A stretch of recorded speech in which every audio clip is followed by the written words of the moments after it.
السؤال الثاني. أيوة. أيوة. فأنت أنا لما أسمعك أنت اسمك أسعد الشرعي، هذا اسم، وهناك لقب أو لقب العائلة الشرعي، مثلا عبد المجيد تبون، فلاديمير بوتين، ماكرون، ما نعرف شو اسمه، كل واحد عنده اسم ولقب. أنا بدنا نعرف كنية الملك بالله عليك، وعندك كذلك 10,000 دولار، وهذا مش عيب يعني، عادي. احنا كجزائريين بدنا نعرف هذا الحكي. راهم يكتبوا لك في التعليقات 18 نوفمبر 56، لا كذب، 18 نوفمبر 55 هو اول ما القى الملك محمد الخامس خطاب، مش في 56. كمل الاسئله، ما عليك من الاجابه، كمل الاسئله.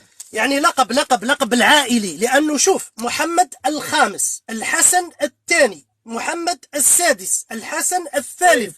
احنا بدنا نعرف لقب العائلة. لقب العائلة. خلاص فهمنا السؤال. عاد باقي ندخل. عندي سؤال. انت لما تمرض يا استاذ اسعد تروح على صاحب المقهى او على الطبيب؟ سير في الاسئله يا اخي. ايه حتى نتفاعل معك، حتى نتفاعل. اي ماذا اقول لك؟ حتى نتفاعل. صاحب الطبيب طبعا اكيد لا. حلو. بما انه انت فاتح لنا مجال تقول انه الصحراء مغربيه وغيرها، كناس مثلا من بقاع العالم كله، ما هو دليل المغاربه على انه الصحراء مغربيه؟ انا راح اعطي لك مثال.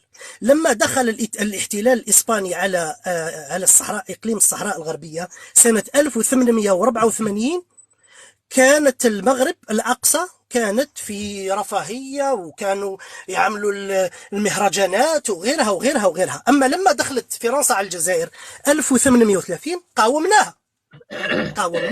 أنا يعني كيف أنت واحد يدخل لك على بيتك وما تقاومه؟ يعني كيف يعني؟ والله بدنا وكذلك أعطيني مثال في العالم يقول أنه أنت أسد، مثال في العالم أو دولة في العالم يعني أخذت استقلال إقليم عن طريق المسيرة. يعني تخيل معي مثلا اليوم إذا كانت المسيرات بتجيب لنا استقلال، خلينا نأخذ اليمنيين والسوريين ونروحوا على فلسطين.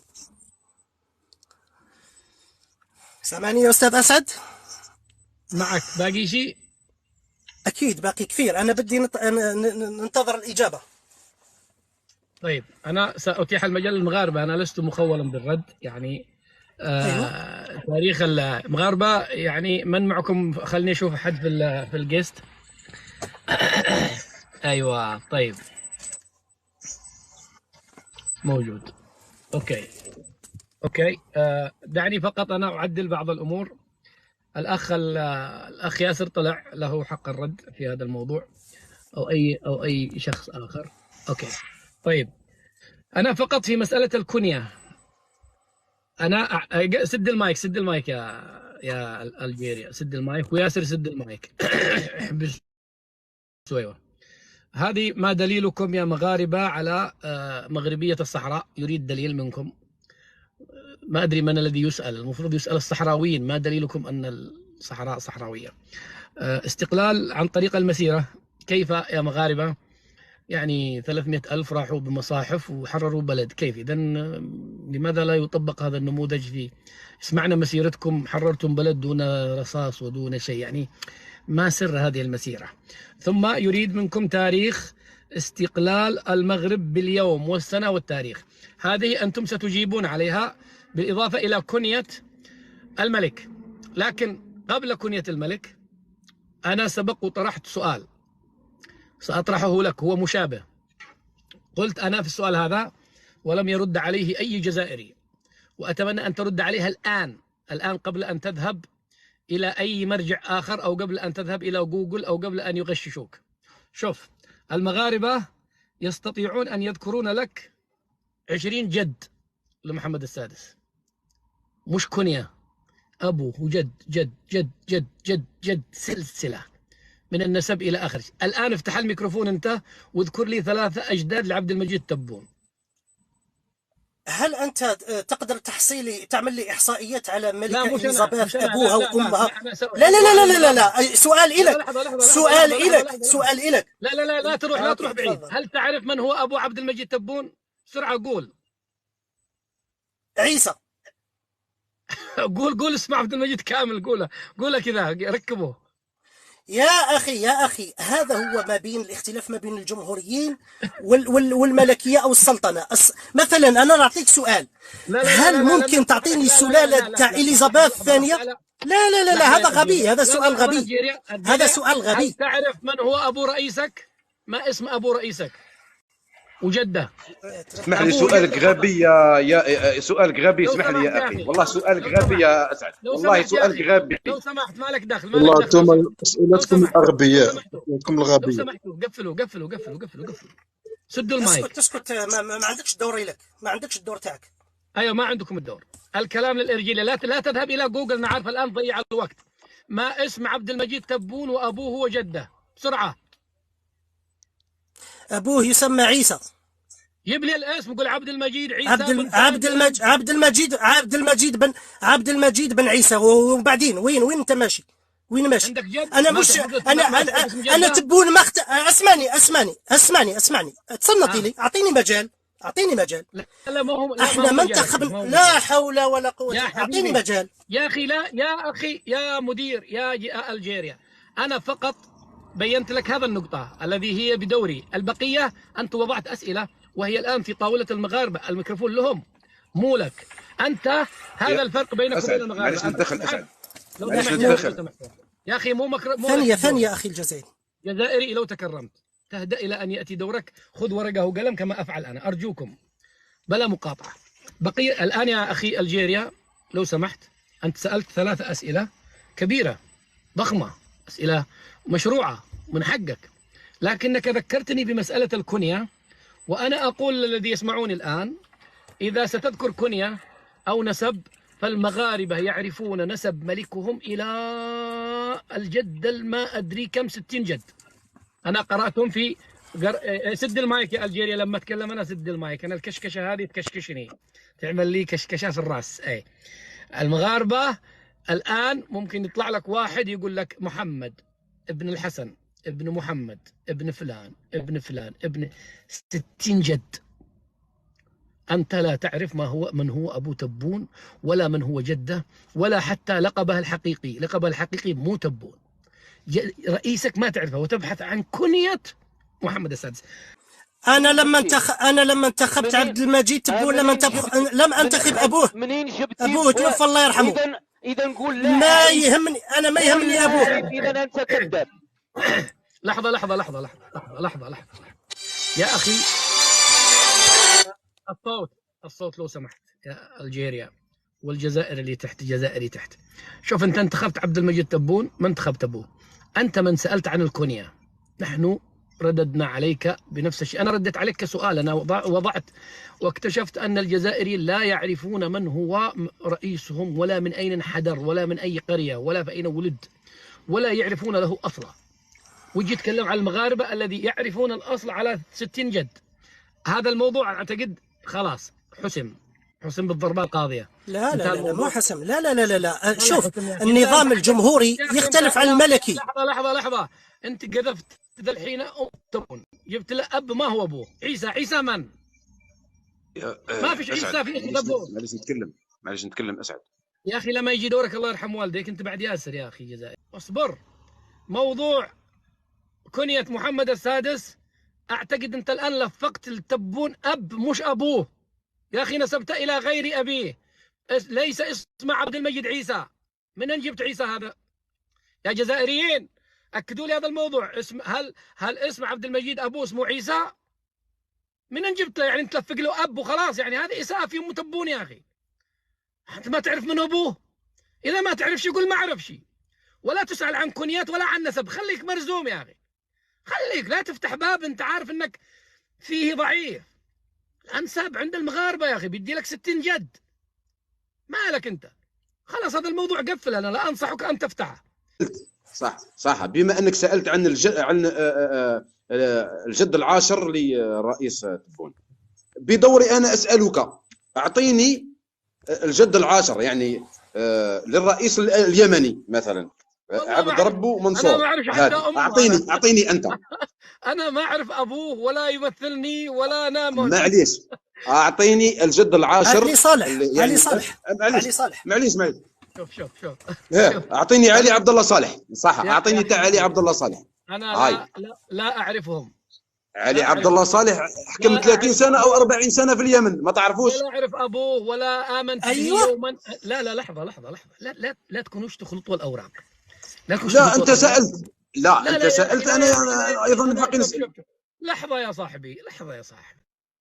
هذه مشكلتكم أنكم يعني تكون من زجاج وتقون الناس بالأحجار. أنا طز في رئيسي، ما أعرف أبو أمه. معليش لا أعرف من هو ولا من أمه ولا من أبوه. معليش اسمع يا أخي، مالك دخل من العيب يا أخي. مالي دخل بيك. لا انا اسال سؤال اخر. معليش، يعطيني الجد.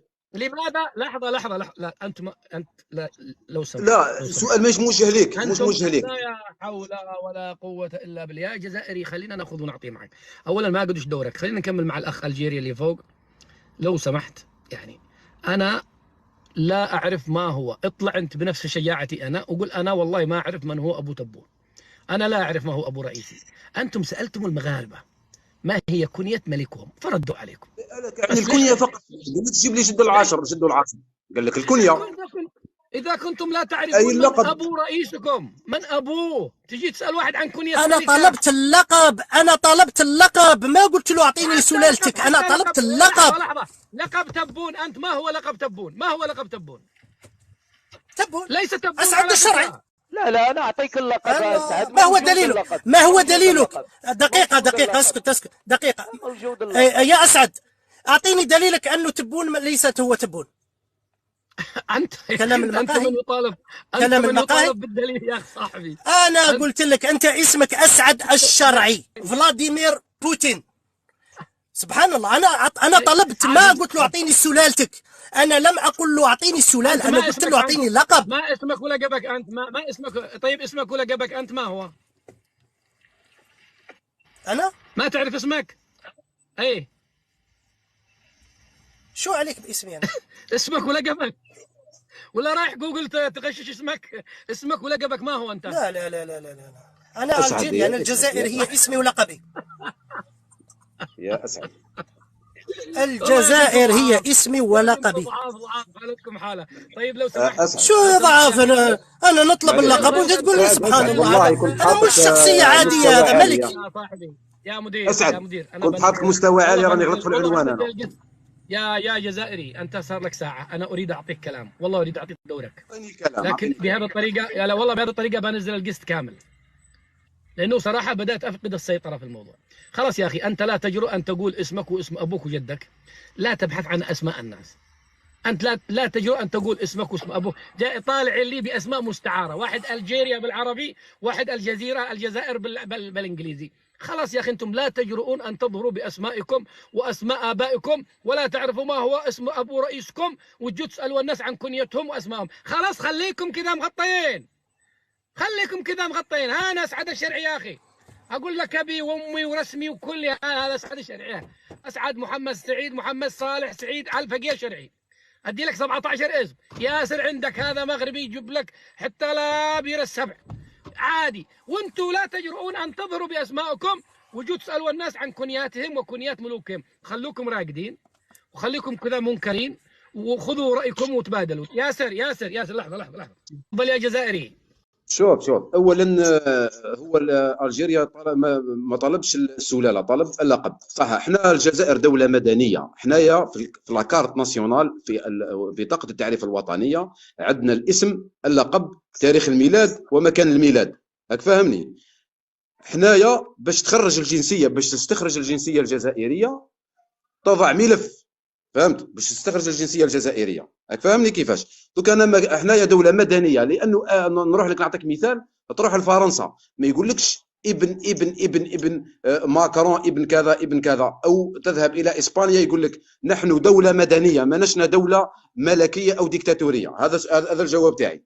نروحوا لا قبل ما تروح تسمح لي دقيقة في نقطة نظام هنا، عفوا، حلو انك تسد المايك اول ما اتكلم انا. خذوا واعطوا معي ارجوكم، حتى شوفوا فالله انا يمكن اكتفي بكم، يمكن اذا انتم انضبطتوا في الخبير فوق، هذا معارض جزائري ربما يرد عليكم بصوت جزائري، وفي مغربيين وجزائريين، اوكي، بس رجاء لا تعبونيش اللي نعطيها الكلام. شوف يا اخي جزائري، انا والله العظيم، وهذه نصيحة للمرة الألف، أنتم عندكم مشكلة في الأسماء، يعني حتى المستعمر الفرنسي ألصق بكم أسماء ما استطعتم أن تغيروها إلى اليوم. بو بغلة، بو حمارة، بو نيف، بو شعر، بو حمار، بو بغل، بو بطن، بو أشياء منكرة، سلب منكم حتى هويتكم وأسمائكم. في مسألة الأسماء والألقاب وهذه الأمور، نصيحة لوجه الله لا عاد تفتحوهاش، لأنه ستتألمون كثيرا، والله بتتألموا كثير. أنا لا أريد أن أقول لك أنه كانوا من بعض الحركيين عندكم لا يعرف من أبوه، فينظروا إلى شكله، إذا كان شعره كبير سموه بو شعر، إذا كان أنفه كبير سموه بو نيف، إذا كان بجانبه حمار سموه بو حمارة، وهكذا. فخرجوا من موضوع الأسماء وادخلوا لكم في الصحراء أحسن وأبرك، وعلشان كذا يا اسعد، احنا هذا اللقب لكن عندنا، انا كي نقول لك نعطيك انا يا جدي طيب يا أخي، 20 الا بغيت، نعطيك جدي 20 الا بغيت. اسمك ولقبك أنت ما هو؟ لا اسمي ولقبي، ما نعطيكش لقبي، انا اسمي جزائري، فهمت؟